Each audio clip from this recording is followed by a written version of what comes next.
Olá e bem-vindos ao Cantinho da História. Esse episódio vai para o Thiago Cardoso, que sempre comenta coisas bem interessantes e dá sugestões bem pertinentes nos meus vídeos. Ele pediu que eu abordasse toda aquela temática da cultura popular, do desgoverno, dos contos de fadas, que é parte de uma historiografia extremamente interessante. Então, já de cara, vamos começar falando sobre a questão da cultura popular.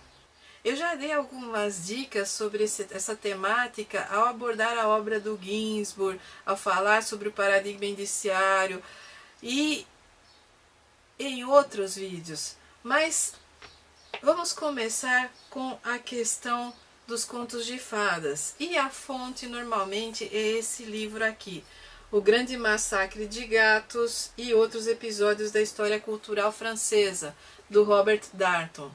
Darnton, que é um autor excelente nessa abordagem de fontes alternativas. E o primeiro ensaio desse livro, que se chama Histórias que os Camponeses Contam, o Significado de Mamãe Ganso, é um ensaio extremamente importante na hora de se definir essa temática no debate sobre a cultura popular. Porque sempre se pensa, e eu já falei disso, a diferença entre uma cultura popular e uma cultura erudita, em que a cultura erudita impõe, a partir de uma dominação social hegemônica, os seus valores à cultura popular, e que existem dentro da cultura popular nichos intocados de comportamentos, tradições e crenças. São conceitos que remontam a outras discussões. Esse debate sobre a cultura popular e a cultura erudita e sobre hegemonia no sentido gramsciano é um debate muito complexo, porque aborda autores diferentes com propostas diferentes.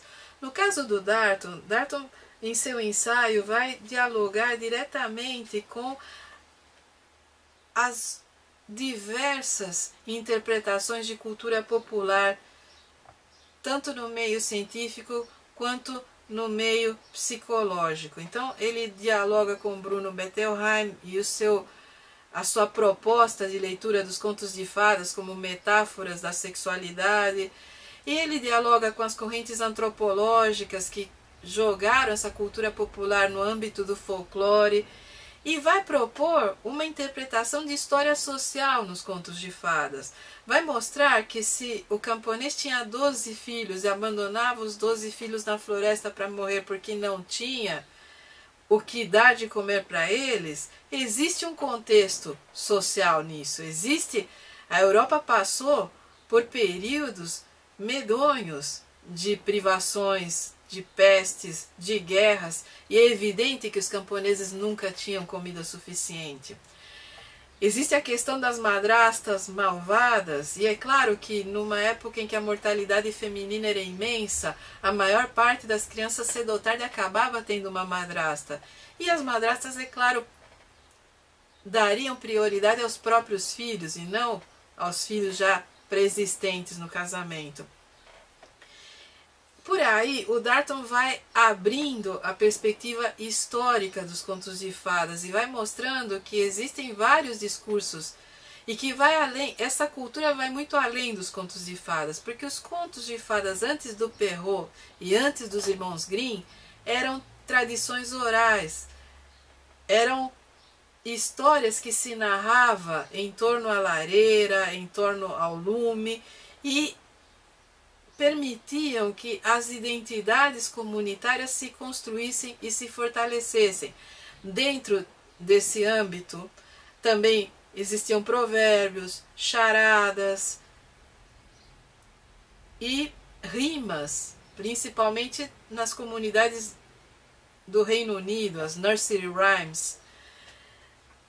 A análise do Darnton vai situar esse material e vai mostrar que existem outros métodos de abordagem. esse debate todo, em parte, se origina por causa desse livro aqui, ó. A cultura popular na Idade Média e no Renascimento, o contexto, de François Rabelais. Rabelais, que é autor de Gargantua e Pantagruel, e que é um autor extremamente difícil de abordar, porque ele está inserido num registro popular que já chamou a atenção do Lucien Febvre, que depois chamou a atenção do Bakhtin, e que vez por outra é retomado, porque as histórias são de uma escatologia, de certa forma. São histórias em que gigantes convivem com camponeses, em que se dá uma ênfase aos fluidos corporais. Em um determinado momento, Rabelais afirma que determinadas regiões da França surgiram a partir da... Não existe outra maneira de dizer isso, mas a partir dos dejetos do Gargantua, tanto fecais quanto os outros. E na cultura popular camponesa, isso também é abordado pelo Darton, existe uma familiaridade com esse tipo de manifestação que hoje a gente cataloga como escatologia, até de uma maneira meio não científica, mas essa obsessão com o que sai pelos orifícios do ser humano, a obsessão com a comida, a obsessão com os sentidos em si e com essa vida que está no limite do animalesco, essa vida quase que irracional que se resume em comer, defecar e urinar, e no meio disso o sexo. Então, quando se fala nesse debate sobre cultura popular, é impossível não passar pelo Bakhtin e pelo Rabelais e entender que existem linguagens que faziam sentido para os homens do Renascimento, para os homens da Idade Média. E aí, nesse ponto, a gente é obrigado a usar esses conceitos generalizantes, mas existem linguagens, existem referências que são de cultura popular, que são de cultura regional, que são entendidas por pequenas comunidades, pequenos grupos, e outras referências que são entendidas por grupos maiores, mas que também são localizadas socialmente, são localizadas regionalmente e que vivem à margem daquela cultura erudita mais conhecida. Rabelais é tão intrigante até hoje porque, embora fosse um escritor e pensador com um nível social elevado e um nível cultural elevado, preferiu usar como temática dessas obras a cultura popular mais vulgar possível. E ele deu a essa vulgaridade uma identidade hilária, ele deu a essa vulgaridade um lugar na história. Então, quando se discute cultura popular, é impossível não abordar o Rabelais. Nesse ponto, além do Darton, nós temos outra autora que é impossível não ler, que é a Natalie Zemon Davis, que é conhecida principalmente por esse livro aqui, O Retorno de Martin Guerre, que teve uma adaptação pobríssima para o cinema, totalmente descontextualizado. É um filme com Richard Gere, não lembro se é a Jodie Foster, mas que tiraram da França medieval e jogaram no contexto da Guerra Civil norte-americana. Então, não assista. Se alguém disser para você, olha, adaptar o Retorno de Martin Guerre, não assista porque é medonho, não tem nada a ver com o contexto do livro. Martin Guerre vai para a guerra e é dado como morto. Posteriormente, Martin Guerre retorna e a viúva o acolhe. Eles retomam a vida e têm uma filha e a vida continua por si. E de repente Martin Guerre retorna e se descobre que a pessoa que está vivendo sob seu nome é Arnaud de Thiel e é um impostor. Só que a viúva continua jurando que aquele é o Martin Guerre.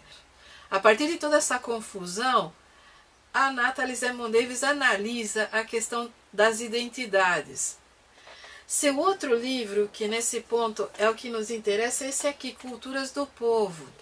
Culturas do Povo, Sociedade e Cultura no Início da França Moderna, é um livro interessantíssimo nessa discussão sobre cultura popular, porque a autora se preocupa principalmente nesse ponto totalmente diferente do pessoal que trabalha só com a cultura de um ponto de vista mais intelectual.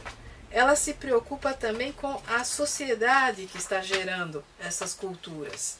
Tanto Darton quanto a Natalie Davis, eles tentam dar uma interpretação histórica a esses fenômenos culturais. O tempo todo eles estão remetendo para a realidade dessas pessoas, para a situação política, econômica e para o contexto da Europa nesse período que é a passagem dos tempos medievais para os tempos modernos. São livros importantes e essa discussão é uma discussão importante porque além de ser um novo registro historiográfico, além de abrir essa questão meio que ligando a história das mentalidades à história social, esses autores também propõem outras interpretações. Eles dizem, tudo bem, a cultura do povo existe, a cultura do povo tem sua riqueza, ela não é folclore, ela não é algo alienígena, mas se bem que ela não é totalmente obliterada pela cultura erudita, o tipo de influência que ela sofre tem que ser pensado num contexto temporal, tem que ser analisado sem anacronismos. O que permanece da cultura popular, o que se perpetua, por que se perpetua, quais são esses costumes, o que é o conceito do desgoverno. E aí entra uma outra questão. O desgoverno, como é tratado por Bakhtin e é reconhecido na obra do Rabelais, é aquela ideia de que no carnaval as situações se invertem e o pobre se fantasia de príncipe e o príncipe se fantasia de mendigo, e que é aquele momento do ano em que está liberada a inversão de papéis sociais, o desgoverno. Mas que no resto do ano, quando o pobre tem que retomar seu papel de subordinado, ele ainda pratica o desgoverno de maneiras veladas, de maneiras que são consideradas tradições populares. E aí entra principalmente o fenômeno do Charivari. O Charivari, para quem não conhece, é um tipo de panelaço medieval. Você identifica na comunidade alguém que precisa levar um puxão de orelhas, ou pode ser um velho que casou com uma moça muito jovem, ou uma mulher mais velha que casou com um rapaz muito jovem, alguém que casou estritamente por dinheiro, alguém que cometeu algum tipo de transgressão social que pode ser considerada passível ou de gozação ou de punição, mas que provavelmente porque essa pessoa está num nível social muito elevado jamais vai ser criticada, então se convoca um Charivari. E as pessoas se fantasiam de palhaços, de príncipes, as pessoas se cobrem de máscaras e vão fazer barulhos à porta da casa do transgressor. E jogam água, e jogam ovos, vegetais estragados, o que houver de estragado vai ser jogado à porta dessa pessoa. E é um grande happening, é um grande evento, um charivari. E os charivaris se multiplicam, principalmente na França, durante todo esse período, que é conhecido como o início da Idade Moderna. A ideia por trás do charivari é inversão mesmo de papéis sociais. É o momento em que o oprimido critica o opressor. É o momento de vingança social. Da mesma forma que durante o carnaval se invertem os papéis sociais. E nesse contexto de desgoverno, dessa ideia de que existem válvulas de escape para a opressão social e que elas se tornam uma das chaves para entender a cultura popular, que se dá o trabalho do Bakhtin, que se dá o trabalho do Darton e da Natalie Davis e de vários outros historiadores.